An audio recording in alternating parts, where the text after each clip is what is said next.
പൊന്നാനി ചാണയിലെ പെരിഞ്ചേരിപ്പാടം കനാലിൽ ഇനി ശുദ്ധജലമൊഴുകും. മാലിന്യം നിറഞ്ഞ കനാലിന്റെ ശോചനീയാവസ്ഥയ്ക്ക് പരിഹാരം കാണാൻ നടപടികളാകുന്നു. കനാൽ ശുചീകരണ പ്രവർത്തനങ്ങൾ സെപ്റ്റംബർ 20-ന് ആരംഭിച്ചു.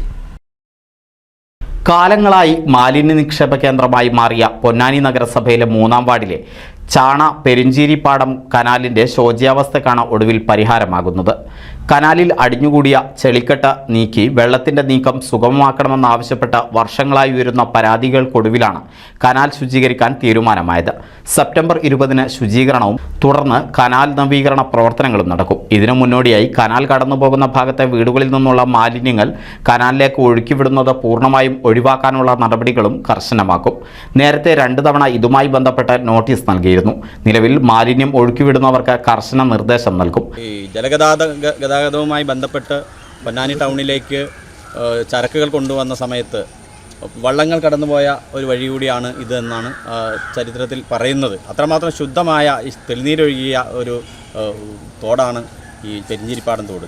അതിൻ്റെ ഇന്നത്തെ ഒരവസ്ഥ മാലിന്യങ്ങൾ തള്ളിയതുകൊണ്ട് തന്നെ ദുർഗന്ധം വമിക്കുന്ന തരത്തിലുള്ള ഒരു പാരിസ്ഥിതിക പ്രശ്നമായിട്ടത് മാറിയിട്ടുണ്ട്.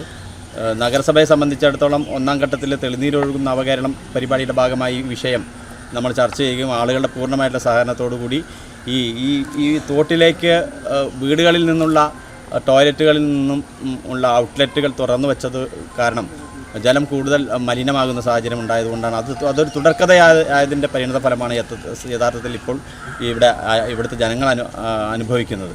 ദുർഗന്ധപൂരിതമായിട്ടുള്ള ഒരു പരിസരമാണ് ഈ തോടിന് ഇരുവശവും ഉള്ളത്.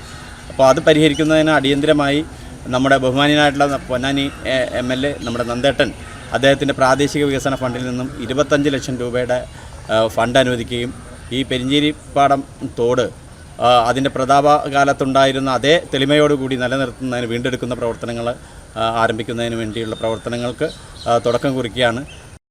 കനാലിന്റെ നവീകരണത്തിനായി പി നന്ദകുമാർ MLAയുടെ ആസ്തി വികസന ഫണ്ടിൽ നിന്ന് 25 ലക്ഷം രൂപ അനുവദിച്ചിരുന്നു. മൈനർ ഇറിഗേഷൻ വിഭാഗമാണ് നവീകരണ പ്രവൃത്തികൾ നടത്തുന്നത്. കനോലി കനാലിലേക്ക് വെള്ളം ഒഴുകിപ്പോകുന്ന കനാൽ പൂർണ്ണമായ രീതിയിൽ ശുചീകരിക്കാൻ 50 ലക്ഷത്തിലധികം രൂപ ചെലവ് വരും. എന്നാൽ അടിയന്തര ശുചീകരണമാണ് ഉടൻ ആരംഭിക്കുന്നത്. 3 കിലോമീറ്ററിലധികം വരുന്ന കനാലിലെ ചെളിമണ്ണ് നീക്കം ചെയ്യുന്നതിനുള്ള എസ്റ്റിമേറ്റും തയ്യാറാക്കി നൽകിയിട്ടുണ്ട്. പദ്ധതിക്ക് ഇറിഗേഷന്റെ ഫണ്ട് ഉപയോഗപ്പെടുത്തി വിപുലമായ രീതിയിൽ കാന ശുചീകരിക്കുന്ന പ്രവർത്തനങ്ങൾ നടത്തും. നേരത്തെ 70 പാക്കേജിൽ ഉൾപ്പെടുത്തി കാന ശുചീകരിക്കാൻ തീരുമാനിച്ചിരുന്നെങ്കിലും ഇത് നടപ്പായില്ല. വൃത്തിഹീനമായ കാനയ്ക്ക് സമീപം താമസിക്കുന്നവർക്ക് ജലജന്യ രോഗങ്ങൾ ഉൾപ്പെടെ വർദ്ധിക്കുകയാണ്. ഏറെക്കാലമായുള്ള ആവശ്യം യാഥാർത്ഥ്യമാവുന്നതോടെ കനാലിലെ നീരൊഴുക്കും വർദ്ധിക്കും. NCV news Ponnani. Nuthan fancy ഓർണമെന്റ്സും cosmetic collection, new born baby ഐറ്റംസിന്റെ എക്സ്ക്ലൂസീവ് കൗണ്ടറുകളുമായി കൽപ്പക വെഡ്ഡിംഗ്സ് സജ്ജമായിരിക്കുന്നു. ഏവർക്കും സ്വാഗതം. Kalpaka weddings, Pattambi road, Kunnamkulam.